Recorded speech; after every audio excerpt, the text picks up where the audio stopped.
মাথা ব্যথা আছে, আল্লাহ তুমি মাফ করার মালিক, মাফ করার মালিক কে? আমাকে দোয়া করবে। আপনার নাম কি? আমার নাম আমেনা। আমি না এই মাটির তো সময় আমার মায়ের নাম ধর, কিছু করে হাঁটে গেলে শরীরটা অস্থির লাগে, মাঝে ব্যথা আছে, মাঝে সমস্যা। আল্লাহ ভালো করে আমাদের দোয়া করিস। ভাই নামটা কি? তপসে 1 2 3 সিংহ রাশির লোক। এই লোক মার দোয়া পাইছে, জীবনে মানুষের ক্ষতি করি নাই। তবে মা আছে বাড়িতে ভাই, আছে। যে কোনো কাজ যাওয়ার সময় মার দোয়া নিয়ে যাইন। গাছের গুণ আছে, মানুষের গুণ নাই। ধর আরো কিছু কথা আমি কই দিয়ে যাবো। সাপুরিয়ারা 3টে 4টে বিয়ে করে রাস্তার কিনা তাম্বু করে থাকি ইনশাল্লাহ। এই যে গাছটা আমি দিয়ে গেলাম, আমার দোয়া করি। এই যে আরেকটা সাপ দিকে আপনারা চলে যান, আমি এখন চলে যাবো। এই যে সাপটা দেখেন, গাছটা কয়জন কি দিলাম? আঙ্গুর দিতেন একটা।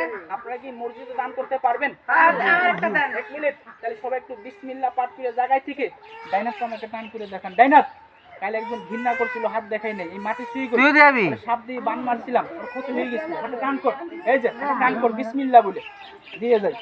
মা আছে, মার দোয়ালি চলবে, ইনকাম করিস কিন্তু থাকে না। ওর একটা দেন ওর মা নাই।